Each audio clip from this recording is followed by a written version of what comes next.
The cold November wind cut through downtown Chicago like a knife. Snow was starting to fall and the streetlights made everything look yellow and blurry.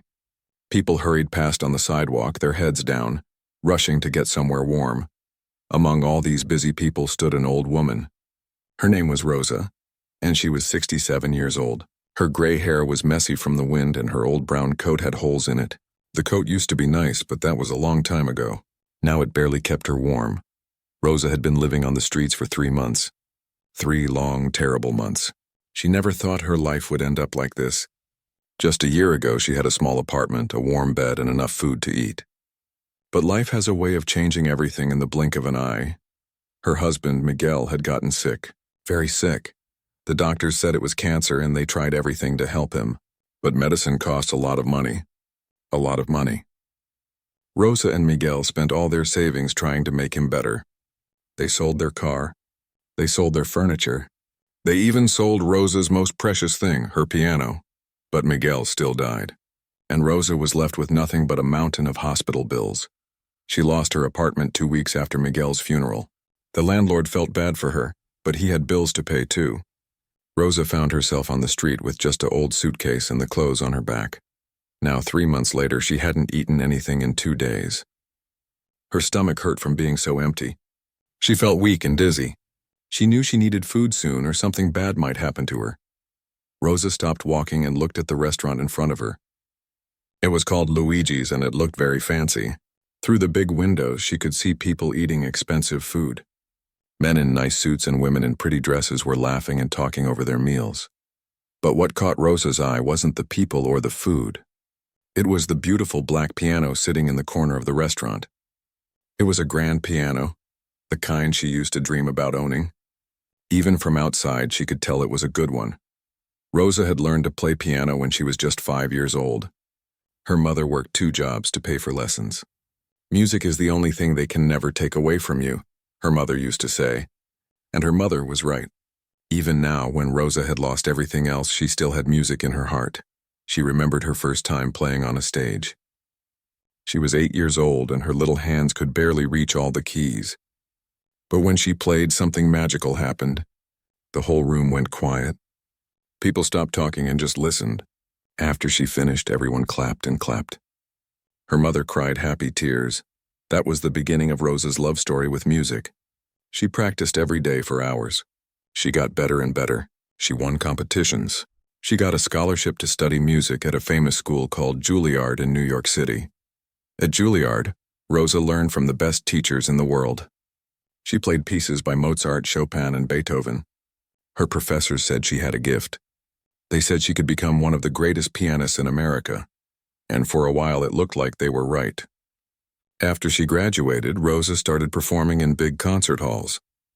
People came from all over to hear her play. Newspapers wrote good things about her. She was becoming famous, but then she met Miguel. He was a kind man who worked as a teacher. He loved Rosa, but he didn't understand why she had to travel so much for her music. "Why can't you just teach piano here in Chicago?" he would ask. "We could have a normal life together." Rosa had to choose between her music career and the man she loved. She chose love. She chose Miguel. They got married, had 2 children, and Rosa became a piano teacher instead of a famous performer. She never regretted her choice. She loved Miguel with all her heart. She loved watching their children grow up. She was happy teaching young kids how to play piano. But sometimes late at night she would wonder what might have been. Now Miguel was gone. Their children lived far away and had their own problems. And Rosa was alone on the street, looking at a piano through a restaurant window. She took a deep breath and walked toward the restaurant door. The warm air hit her face as she stepped inside. The smell of garlic and tomatoes made her stomach growl loudly. A man in a black suit came over to her quickly. He had dark hair and looked annoyed. This was Vincent, the restaurant manager. He looked at Rosa's dirty clothes and messy hair with disgust. "Excuse me," Vincent said in a not very nice voice. "I think you're in the wrong place. This is a private restaurant." Rosa's face turned red with embarrassment, but she didn't leave. She was too hungry and too desperate. "Please, sir," she said quietly. "I know I don't look very good right now, but I can play piano. I'll play music for your customers if you could just give me a small plate of food. I haven't eaten in 2 days." Vincent looked around the restaurant. His customers were starting to stare. A few people were whispering and pointing at Rosa. This was exactly what he didn't want. His restaurant was supposed to be classy and elegant. Homeless people asking for food didn't fit with that image. Behind the front desk, 2 young women who worked there started giggling. One of them whispered to the other, "Can you believe this crazy old lady thinks she can play piano here? Look at her hands, they're so dirty." The other one whispered back, "She probably doesn't even know how to play. She just wants free food." These homeless people will say anything. Their whispers weren't as quiet as they thought. Rosa heard every word and it hurt. She looked down at her hands. They were dirty, it was true. Living on the street made it hard to stay clean. But these hands had once played for thousands of people. These hands had made beautiful music that moved people to tears. "Look, lady," Vincent said, trying to keep his voice down so his customers wouldn't hear. "I feel bad for you, I really do. But this isn't a charity. We have a professional pianist who plays here on Saturday nights. You can't just walk in off the street and ask to perform." Vincent pointed toward the piano. "That piano costs more than most people's cars. I can't let just anyone touch it. What if you damage it?" Rosa followed his gaze to the piano. It was beautiful, black and shiny with ivory keys that looked perfect. She could tell it was a Steinway, one of the best piano brands in the world. Her fingers itched to touch those keys, to feel them respond to her touch to make music again. "I understand," Rosa said softly, "but I really can play. I studied at Juilliard. I used to perform in concert halls." Vincent rolled his eyes. He'd heard all kinds of stories from people asking for money or food. Everyone claimed they used to be somebody important. The homeless guy last week said he used to be a doctor. The woman before that claimed she was once a famous actress. "Sure you did, lady," Vincent said sarcastically. "And I used to be the president. Look, I'm going to have to ask you to leave. You're making my customers uncomfortable." Rosa looked around the restaurant. People were definitely staring now. Some looked curious, others looked annoyed. A few looked sorry for her, but not sorry enough to help. She was about to turn and leave when something caught her attention. In the corner booth sat an older man with gray hair and kind eyes. He was wearing a nice sweater and glasses. Unlike everyone else, he wasn't looking at Rosa with disgust or pity. He was looking at her with interest. This man was Dr. Robert Chen, and he was 74 years old. He used to teach music at Northwestern University before he retired. Dr. Chen had spent his whole life around musicians, and he knew how to spot real talent. There was something about the way Rosa looked at that piano that reminded him of his best students. Dr. Chen watched as Rosa's eyes moved over the piano like she was seeing an old friend. Her posture changed when she looked at it. She stood straighter. Her face, which had looked tired and defeated, suddenly looked hopeful. He had seen that look before. It was the look a real musician got when they saw their instrument. It was different from how regular people looked at pianos. Regular people saw a big, expensive piece of furniture. Musicians saw possibility. They saw music waiting to be born. Dr. Chen also noticed Rosa's hands. Yes, they were dirty from living on the streets, but they were also the hands of a pianist. The fingers were long and elegant. The way she held them showed muscle memory from years of training.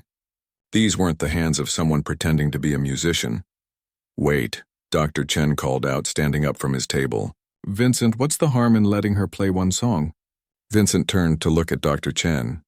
He knew Dr. Chen was a regular customer who always tipped well and never caused trouble. But this request was unusual. Dr. Chen, with respect, she's homeless. She could be crazy. What if she makes a scene? What if she damages the piano? Dr. Chen walked over to where Rosa and Vincent were standing. He looked at Rosa with gentle eyes. "What's your name?" he asked her kindly. "Rosa," she answered quietly. "Rosa, if I give Vincent here $20 to buy you dinner, do you think you could play us one song? Just one?" Rosa's eyes filled with tears. It had been so long since someone had been kind to her, so long since someone had believed in her. "Yes," she whispered. "Yes, I could do that." Dr. Chen pulled out his wallet and handed Vincent a $20 bill. "Here, let her play one song. If she's terrible, she stops and you keep the money for her meal. If she's good," he shrugged, "well, then your customers get a free concert." Vincent looked at the money, then at Rosa, then at Dr. Chen. He was trapped. If he said no? The first note that came from the piano was soft and sweet. Rosa had chosen to play Chopin's Ballade No. 1 in G minor. It was a piece she had learned when she was just 16 years old, and it had always been special to her. The music started quietly, like a whisper. Rosa's fingers moved across the keys like they were dancing. Even though her hands were dirty and rough from living on the streets, they remembered exactly what to do. It was like the piano was an old friend she hadn't seen in a long time. Dr. Chen sat back down at his table, but he kept watching Rosa carefully. He had taught piano for 40 years and he knew good playing when he heard it. This wasn't just good, this was extraordinary. The other people in the restaurant started to notice too. Mrs. Patterson, an 80-year-old woman eating dinner with her son, put down her glass of wine and turned toward the piano. She had studied piano when she was young and she knew this piece was very difficult to play. "Harold," she whispered to her son. "Listen to this. This woman is incredible." Harold looked up from his phone where he had been checking emails. He didn't know much about classical music, but even he could tell there was something special happening. The music was so beautiful it gave him goosebumps. At another table, a young couple on their first date stopped talking completely. The man, Tony, was trying to impress his date, Linda, with stories about his job. But when Rosa started playing, they both forgot about everything else. "I've never heard anything like this," Linda whispered. "It's like the music is telling a story." And that's exactly what Rosa was doing, telling her story through the music. When the melody got sad and slow, she was thinking about losing Miguel. When it got fast and dramatic, she was remembering the happy times they had together. When it got soft and gentle, she was thinking about her children when they were babies. Vincent, the restaurant manager, stood frozen by the front door. He had expected Rosa to play "Twinkle, Twinkle, Little Star," or maybe stumble through a simple song. He had never expected this. This was the kind of piano playing you heard in fancy concert halls, not in restaurants. Behind the hostess stand, the two young women who had been making fun of Rosa were no longer laughing. Jenny, the shorter one, felt ashamed of what she had said earlier. She watched Rosa's face as she played and saw something beautiful there, pure joy mixed with deep sadness. "Anna," Jenny whispered to her co-worker, "I feel terrible about what we said." "Look at her. She's amazing," Anna nodded, unable to speak. She had tears in her eyes. The music was so moving that it made her think about her own grandmother, who had died last year. Her grandmother used to play piano too, though not nearly as well as Rosa. In the kitchen, the cooks had stopped cooking to listen. Giuseppe, the head chef, had come from Italy when he was young. His mother used to play piano and sing Italian songs. Hearing Rosa play reminded him of being a little boy in his mother's kitchen.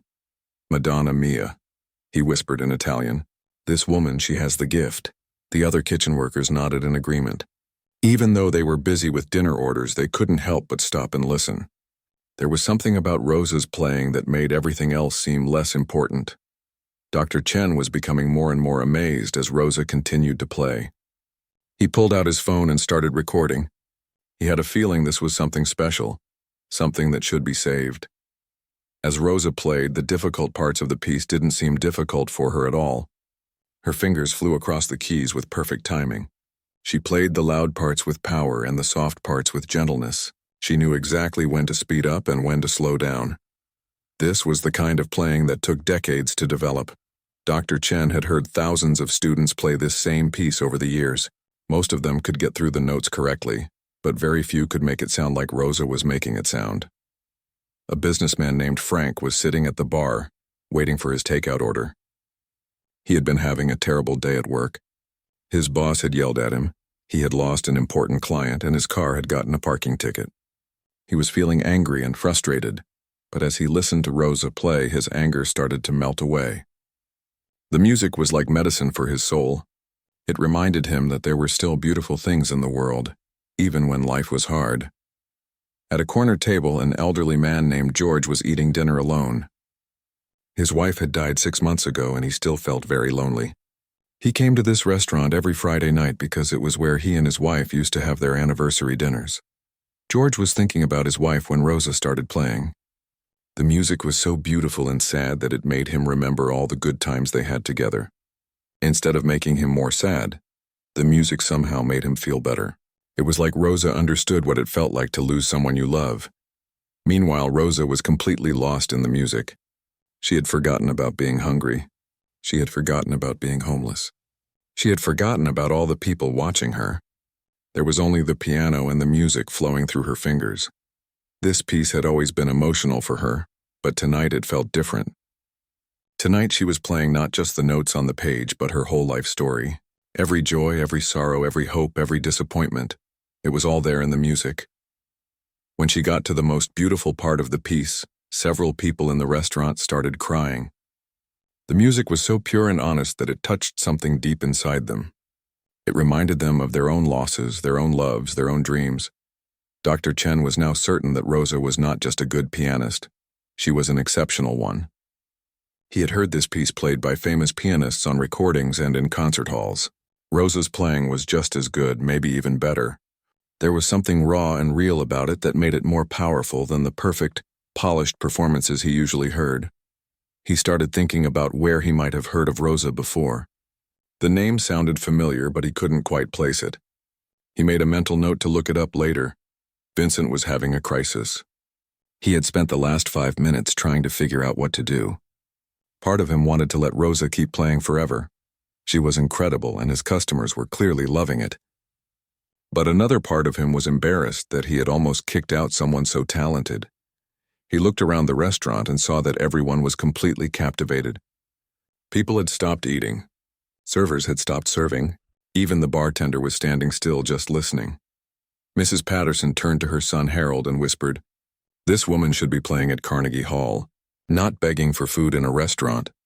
Harold nodded in agreement. He was already thinking about posting something on social media about this amazing pianist he had discovered. He quietly took out his phone and started filming. Other people in the restaurant were doing the same thing. In today's world, when something incredible happens, people want to share it. Linda, the young woman on the date, was recording too. So was Frank, the businessman at the bar. But Rosa didn't notice any of the phones or cameras. She was somewhere else entirely, lost in the world of music she had created. Her eyes were closed, and she had a peaceful expression on her face. For the first time in months, she looked truly happy. As the piece continued, more and more people stopped what they were doing to listen. A delivery driver who had come to pick up an order stood by the door, his mouth open in amazement. A couple walking by on the sidewalk heard the music through the windows and stopped to listen.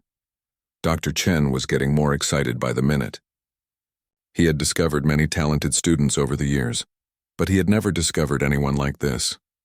Rosa wasn't just talented, she was extraordinary. And she was playing for food in a restaurant instead of performing for thousands of people in concert halls. He started thinking about all the phone calls he would need to make. He knew people at the Chicago Symphony Orchestra. He knew recording executives. He knew concert promoters. If Rosa was as good as he thought she was, her life was about to change completely. But first he needed to hear her finish this piece. The ending of Chopin's Ballade No. 1 is one of the most challenging parts, with fast runs up and down the piano and complex rhythms that can trip up even experienced pianists. Rosa approached the ending with confidence. Her fingers seemed to fly across the keys, playing notes so fast they sounded like a waterfall, but every single note was clear and perfect. Not one was missed or played wrong. The restaurant had become completely silent except for the piano. Even the air conditioning seemed quieter. It was as if the whole building was holding its breath, waiting to see how this magical performance would end. Dr. Chen leaned forward in his chair, hardly believing what he was hearing. In all his years of teaching and listening to piano music, he had rarely heard anything this moving. Rosa wasn't just playing the notes, she was pouring her soul into every single one. As Rosa built toward the final climax of the piece, her whole body was involved in the music. She swayed slightly as she played, and her face showed every emotion the music was expressing. She was completely connected to the piano, like they were speaking the same language. The last few measures of the piece were coming, and everyone in the restaurant could feel it. The music was building to something big, something that would stay with them long after Rosa stopped playing. And then, with one final, powerful chord, the music. For a moment that felt like forever, nobody moved. Nobody spoke. Nobody even breathed. The last note of Rosa's performance hung in the air like magic. Rosa sat at the piano with her hands still on the keys, her eyes closed. She was breathing deeply like she had just run a long race. Playing that piece had taken everything out of her, all her emotions, all her memories, all her pain and joy. Then slowly, Dr. Chen started clapping. His applause began softly, but it was filled with respect and amazement. Soon Mrs. Patterson joined in, her old hands making sharp, appreciative sounds. Then Harold started clapping. Then Tony and Linda. Within seconds, the entire restaurant exploded in applause. Everyone was clapping and cheering. Some people were standing up. Others were wiping tears from their eyes.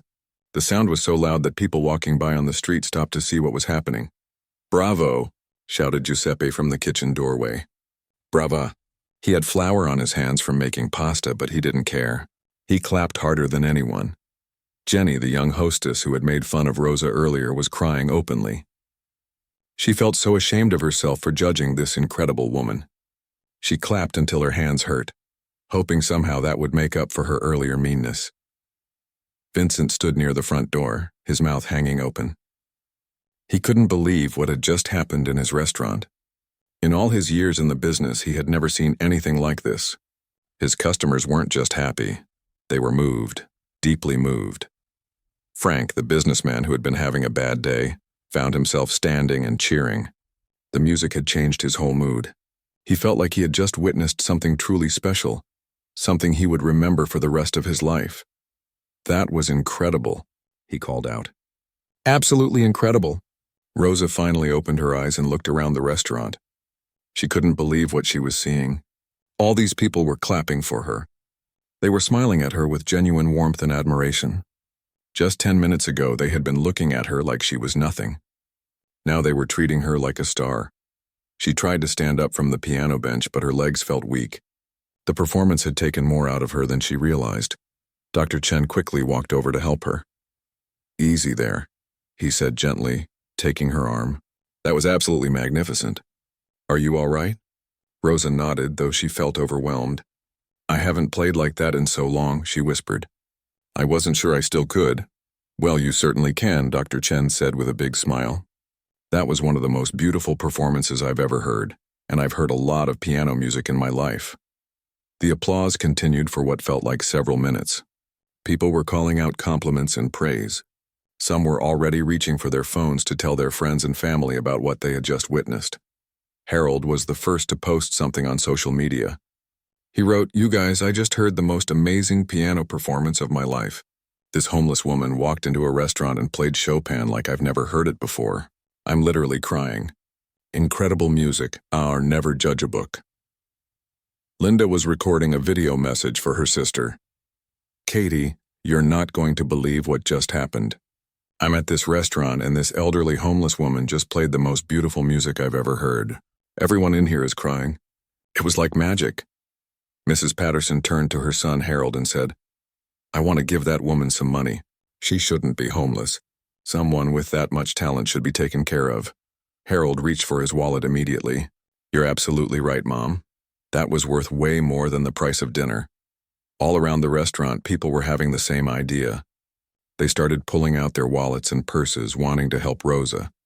It wasn't just about feeling sorry for her anymore. Now they respected her as an artist. Dr. Chen helped Rosa sit down at his table. He ordered her a hot meal and a cup of coffee, but his mind was racing with questions. Rosa's performance had been too good for someone who was just a casual piano player. This was professional-level talent, maybe even world-class talent. "Rosa," he said carefully, "can you tell me about your musical background? Where did you study?" Rosa wrapped her hands around the warm coffee cup and took a sip. The heat felt wonderful after being cold for so long. "I studied at Juilliard," she said quietly. "A long time ago." Dr. Chen nearly choked on his own coffee. Juilliard was the most famous music school in America, maybe the world. Only the most talented musicians got to study there. "Juilliard?" he repeated. "When was this?" "I graduated in 1978, Rosa said. "I was there for 4 years. Best 4 years of my life, actually." Dr. Chen's mind was spinning. He had been teaching music since the 1970s, and he knew about many of the talented pianists who had come out of Juilliard during that time. The name Rosa sounded familiar, but he couldn't quite place it. "Did you perform professionally after you graduated?" he asked. Rosa nodded slowly. "For a few years, yes. I did some concerts, some recordings. But then I got married and had children. My husband wanted me to stay home, to have a normal family life, so I stopped performing and became a piano teacher instead. Do you mind me asking what your full name is? Dr. Chen asked gently. Rosa Martinez, she said. Though I used to perform under my maiden name, Rosa Santos. Dr. Chen's eyes went wide. Rosa Santos. He knew that name. He pulled out his phone and quickly searched for Rosa Santos pianist. Within seconds, he found what he was looking for. Oh my goodness, he whispered, staring at his phone screen. Rosa, I think you need to see this. He turned his phone toward her. On the screen was a black and white photograph from a 1979 newspaper review. The headline read, Rising star Rosa Santos delivers stunning debut at Lincoln Center. In the photo was a young woman in an elegant black dress, sitting at a grand piano. Even though the photo was more than 40 years old, it was clearly Rosa. She had the same elegant hands, the same intelligent eyes, the same graceful posture. Rosa stared at the photo for a long time. I remember that concert, she said softly. It was supposed to be the beginning of my big career. The New York Times gave me a wonderful review. My manager said I was going to be the next big thing in classical music. What happened? Dr. Chen asked, though he was starting to understand. Life happened, Rosa said with a sad smile. I met Miguel 6 months later. He was a wonderful man, but he didn't understand the music world.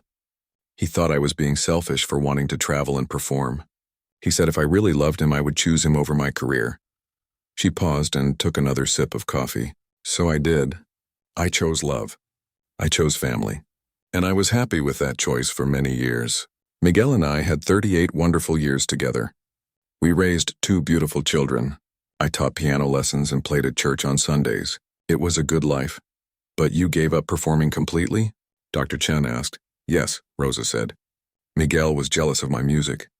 He felt like it was competition for my love. So I stopped. I packed away all my sheet music, all my programs, all my reviews. I told myself it didn't matter, that being a wife and mother was more important. Dr. Chen felt sad hearing this story. He had seen it happen before, talented women who gave up their careers for family. It wasn't uncommon in earlier generations, but it was always a loss for the music world. And after Miguel died, he asked, Rosa's face darkened. The medical bills destroyed us financially. We spent everything trying to save him, but the cancer was too strong. After he died, I couldn't afford the apartment anymore. Our children live far away and have their own financial struggles. I was too proud to ask them for help. Around them, the restaurant was still buzzing with excitement. People were talking about Rosa's performance, sharing videos on their phones, calling friends to tell them what they had witnessed. But Rosa seemed unaware of all the attention. Vincent finally worked up the courage to approach their table. He looked embarrassed and nervous. Ma'am, he said to Rosa, I owe you an apology. I judged you unfairly and I'm sorry. That was the most beautiful music I've ever heard in my restaurant. Rosa looked up at him with kind eyes. It's all right, she said. I know how I must have looked when I came in here. No, it's not all right, Vincent insisted. I should have treated you with respect regardless of how you looked. And now, well, now I want to do something. To make it up to you. He reached into his pocket and pulled out several bills, much more than the $20 Dr. Chen had given him for Rosa's meal. This is from me personally, Vincent said, and I want you to know that you're welcome here anytime. If you ever need a warm place to sit or a hot meal, you just come here and ask for me. Rosa's eyes filled with tears again. The kindness of these strangers was overwhelming her. Just an hour ago she had been invisible, ignored, treated like garbage. Now people were treating her like she mattered. Other customers were approaching the table too. Mrs. Patterson hobbled over with her walker, carrying a small purse. Dear, I want to give you this, she said, pressing several bills into Rosa's hand. That music you played was a gift to all of us.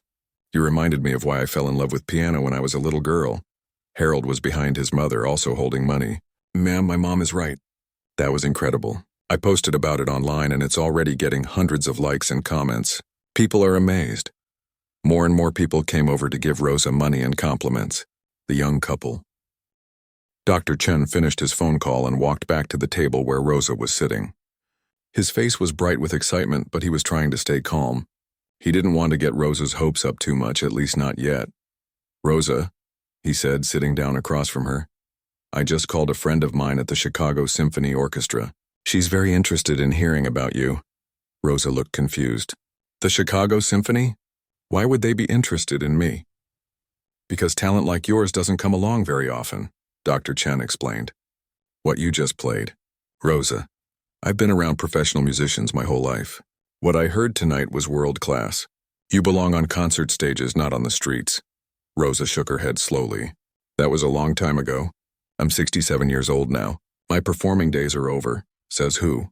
Dr. Chen asked with a gentle smile. "Music doesn't have an expiration date. Some of the greatest classical musicians in the world are in their 70s and 80s. Experience and maturity only make the music more meaningful." Meanwhile, across the restaurant, the excitement was continuing to build. Harold had been getting notifications on his phone nonstop. His post about Rosa's performance was going viral. People were sharing it, commenting on it, and asking for more information. "Mom, look at this," he said, showing Mrs. Patterson his phone. "My post has been shared over 200 times already. People can't believe what happened here tonight." Mrs. Patterson put on her reading glasses and looked at the phone screen. She wasn't very good with social media, but even she could see that a lot of people were interested in Rosa's story. One comment read, "This gave me chills. Where can I hear more of her music?" Another said, "This is why we should never judge people by how they look. What an incredible talent." A third comment asked, "Is there any way to help this woman? Someone this talented shouldn't be homeless." Harold scrolled through dozens of similar comments. People weren't just impressed by Rosa's playing. They were touched by her story. Many were asking how they could help her. "I think I should show this to Dr. Chen," Harold told his mother. "Maybe he can help figure out what to do with all this attention."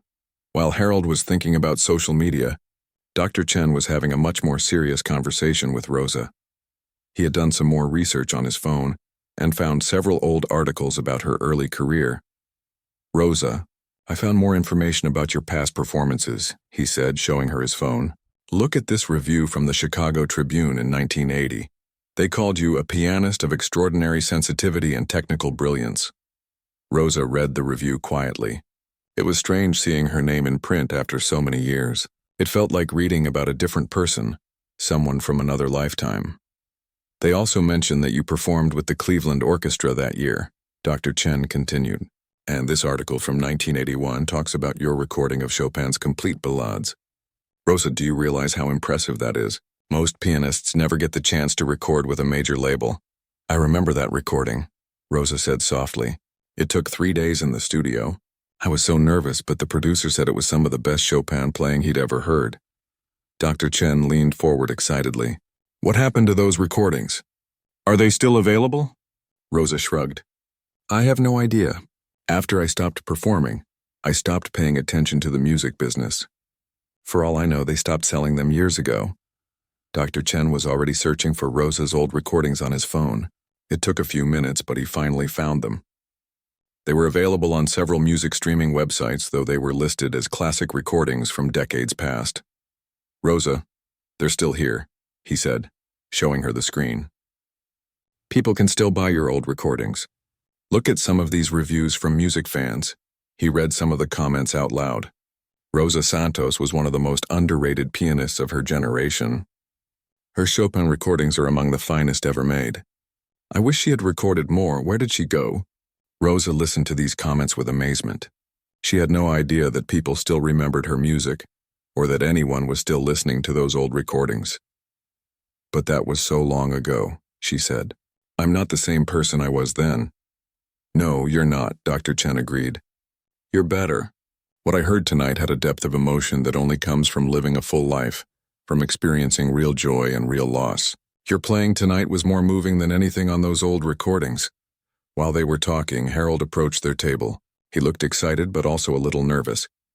"Excuse me," he said to Dr. Chen and Rosa. "I'm sorry to interrupt, but I wanted to show you something. The post I made about tonight's performance is really taking off online." He showed them his phone screen. The post now had over 500 shares and hundreds of comments.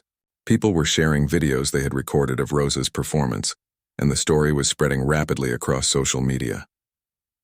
"A lot of people are asking how they can help," Harold explained. "Some are offering money. Others are asking if she has any upcoming performances they can attend." Dr. Chen looked at Rosa, who seemed overwhelmed by all the attention. "This is happening very fast," he said to Harold. "Maybe we should slow down a bit and figure out the best way to handle this." But it was already too late to slow down. While they had been talking, a local news reporter named Janet Kim had seen Harold's post shared by one of her friends. Janet specialized in human interest stories, and Rosa's story was exactly the kind of thing that captured people's hearts. Janet was already in her car, driving toward Luigi's restaurant with a camera crew. She had called the restaurant and spoken to Vincent, who confirmed that everything in the social media posts was true. "This could be a really beautiful story," Janet told her cameraman as they parked outside the restaurant. "But we need to be sensitive. This woman has been through a lot." Back inside the restaurant, Dr. Chen was making another phone call. This time he was calling his friend David at the Music Institute of Chicago, a prestigious music school and performance venue. "David, I need a favor," Dr. Chen said. "I've just discovered an incredible pianist, and I think she should perform publicly as soon as possible. Do you have any open dates in your concert series?" David was used to Dr. Chen's enthusiastic recommendations. As a retired professor, Robert often discovered talented musicians. But something in his voice tonight sounded different, more urgent. "How incredible are we talking?" David asked. "World class," Dr. Chen said without hesitation. "I'm not exaggerating. This woman could perform with any major orchestra in the world." "Well, that's quite a claim. Can you send me a recording?" Dr. Chen looked around the restaurant. "Even better. Can you come down to Luigi's restaurant right now? She's here, and I think she might be willing to play again." David was intrigued. It wasn't often that Robert called with such excitement. "I'll be there in 20 minutes, he said. As Dr. Chen finished his call, Rosa was starting to feel anxious about all the attention. More and more people in the restaurant kept coming over to talk to her, to compliment her playing, to ask about her story. She appreciated their kindness, but she wasn't used to being the center of attention anymore. "This is all very nice," she said to Dr. Chen, "but I think maybe I should go. I don't want to cause too much commotion." "Rosa, please don't leave yet," Dr. Chen said gently. "I know this feels overwhelming, but something special is happening here. You have a chance to reclaim your musical life. But where would I even live? How would I practice? I don't have a piano. I don't have a home. I don't have any of the things a professional musician needs." Dr. Chen had been thinking about these practical problems too. "We'll figure all of that out. Right now, the most important thing is that you start believing in yourself again." Vincent came over to their table looking excited and a little nervous. "Excuse me, but there's a news crew outside. They want to interview the lady who played piano. Should I let them in?" Rosa looked panic-stricken. "News crew? Oh no, I can't be on television looking like this. I'm dirty, my hair is a mess, my clothes are terrible." Mrs. Patterson, who had been listening from the next table, stood up with determination. "Nonsense, dear. You look like a real person who's been through hard times. That's nothing to be ashamed of." She walked over and put a gentle hand on Rosa's shoulder. "Besides, it's not about how you look. It's about your talent and your story. People need to hear about both." Jenny, the young hostess who had apologized earlier, approached the table too. "Ma'am, if you want, I could help you freshen up a little before the interview. We have a nice bathroom upstairs and I have some makeup with me."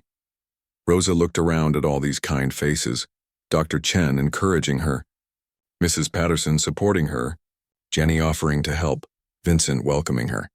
A few hours ago, she had felt completely alone in the world.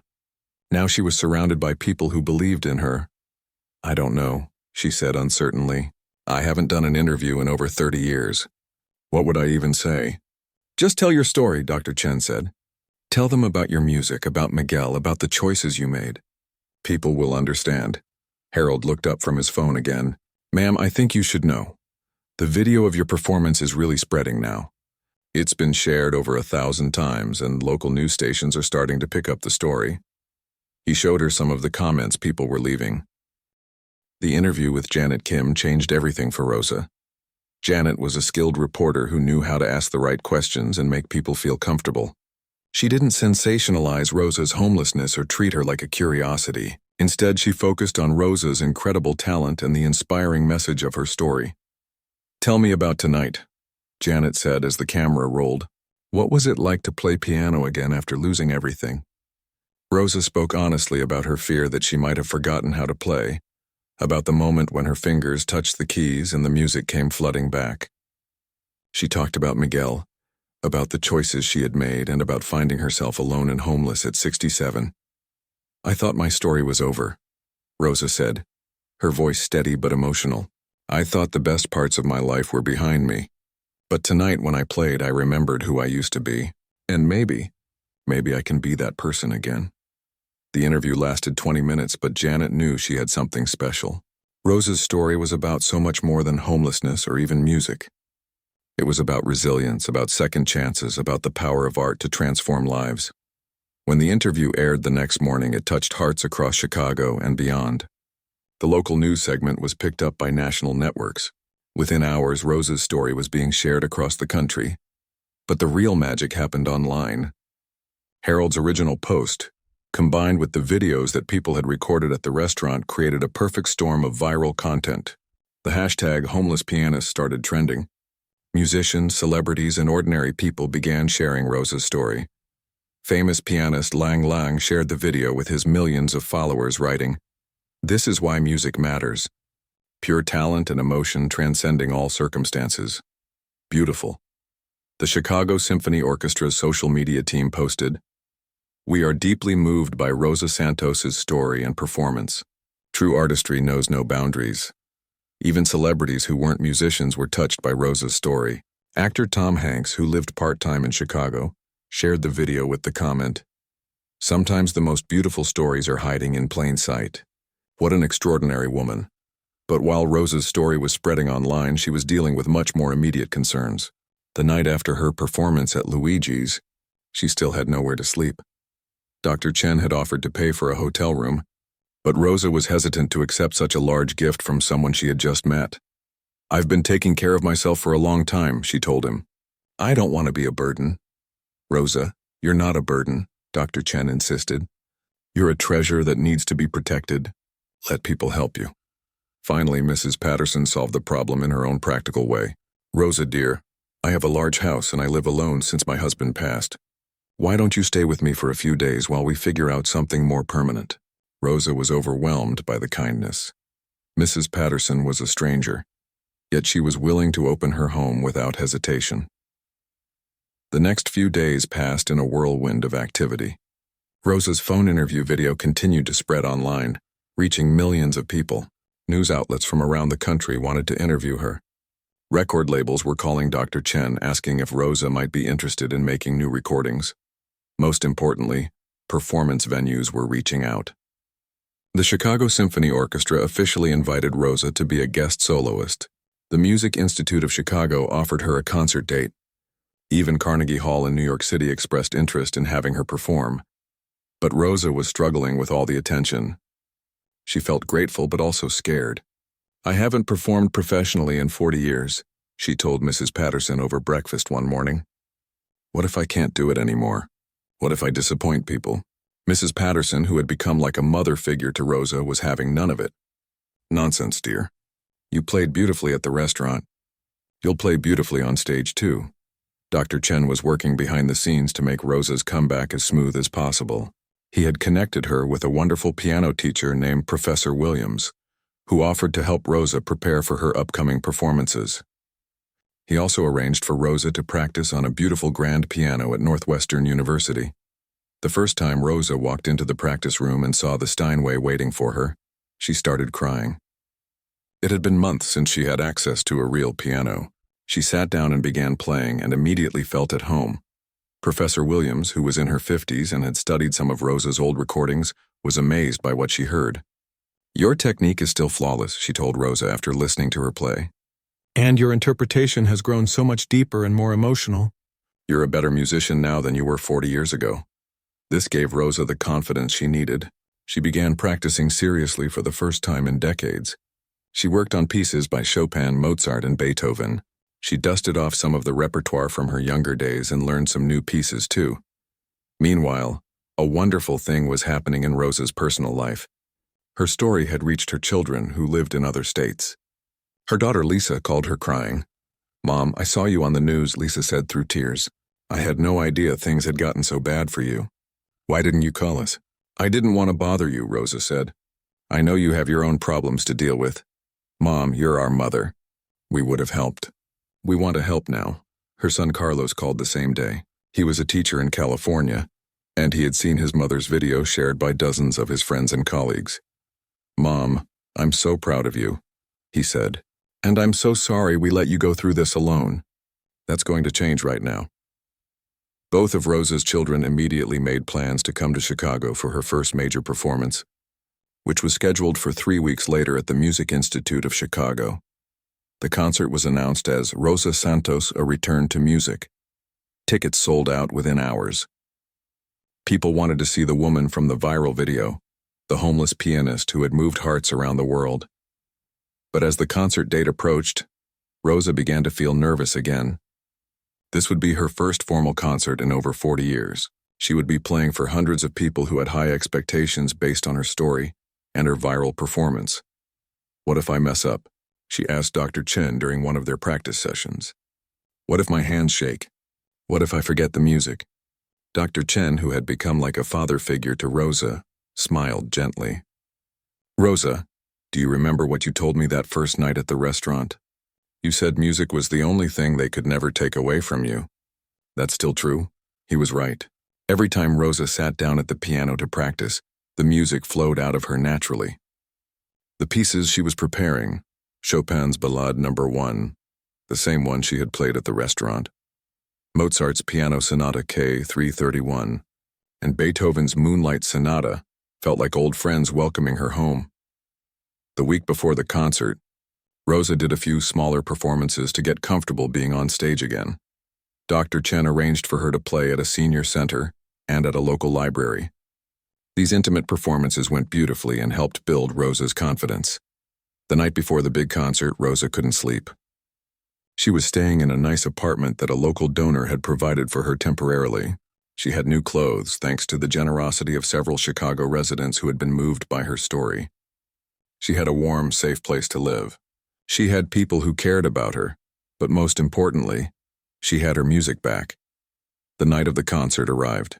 The Music Institute of Chicago was packed with people. There were music lovers who had heard about Rosa through traditional media. There were younger people who had discovered her through social media.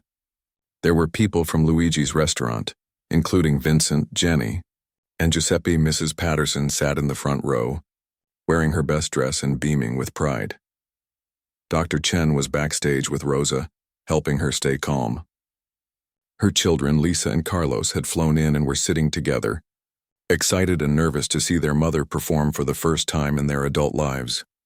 When Rosa walked onto the stage, the audience gave her a standing ovation before she had played a single note. She was wearing an elegant black dress and looked every inch the professional pianist she had once been. But more than that, she looked happy and confident.